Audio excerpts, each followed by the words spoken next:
As Iran threatens to respond to the suspected Israeli assassination of Hamas leader Ismail Haniyeh in Tehran, the regional militias that the Islamic Republic has armed for decades could play a role in any attack.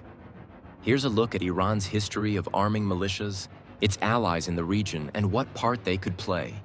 Why has Iran armed proxy forces? Iran's policy of arming militias took root in the aftermath of the 1979 Islamic Revolution.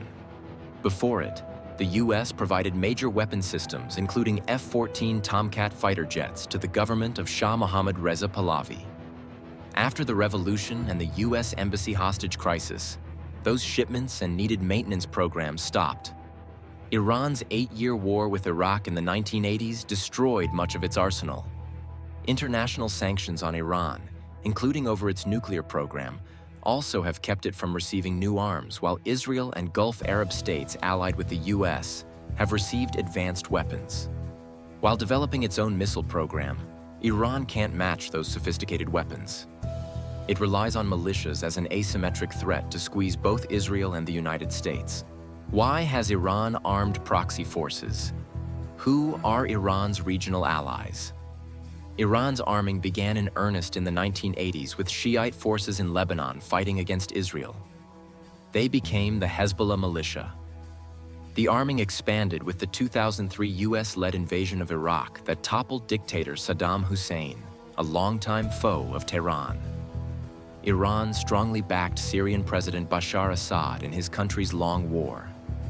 And Iran has continued when the opportunity has arisen, even arming Sunni militants while viewing itself as the world's defenders of Shiite Muslims.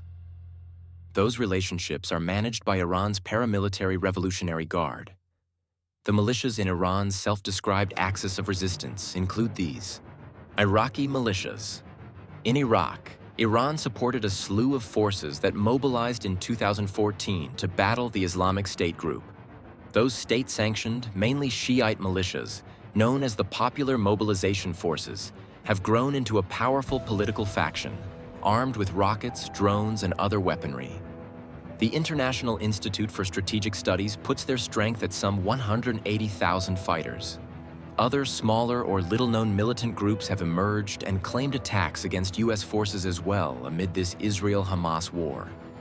Iran-backed armed groups attacked U.S. personnel in Iraq more than 60 times between October and February 4, according to the Congressional Research Service. The deadliest came John 28, when the U.S. said a drone launched by Iranian-backed Iraqi militias hit a facility known as Tower 22 in Jordan on the Syrian border, killing 3 American troops and wounding dozens of others. In response, U.S. airstrikes hit more than 85 targets at 7 locations, including command and control headquarters, intelligence centers, rockets and missiles, drone and ammunition storage sites, and other facilities connected to the militias or the Guard's Expeditionary Quds Force.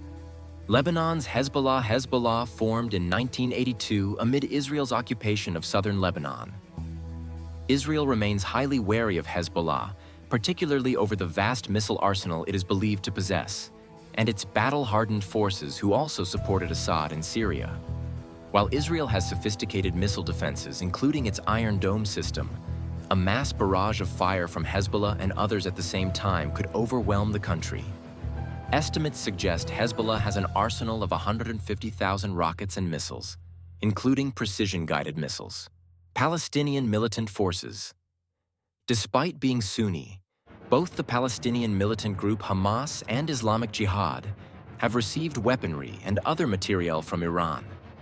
The groups, however, have been struck hard by Israel since the Oct. 7.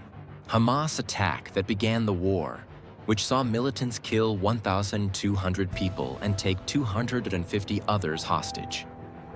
Israel's war on Hamas in the Gaza Strip since has killed at least 39,580 Palestinians, according to Gaza's health ministry, which does not distinguish between civilians and combatants in its count. Israel's military says it has killed roughly 15,000 militants in the war.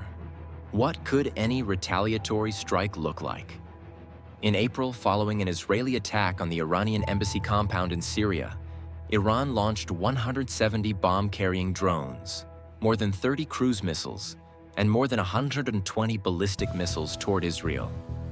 Israel, the US, and other nations shot down many of the projectiles, some of which came from Yemen.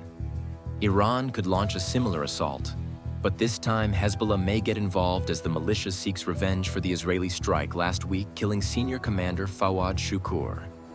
Such an assault could strain Israeli air defenses, meaning more missile strikes, raising the risk of casualties. And of a further escalation, experts fear could lead to a wider regional war.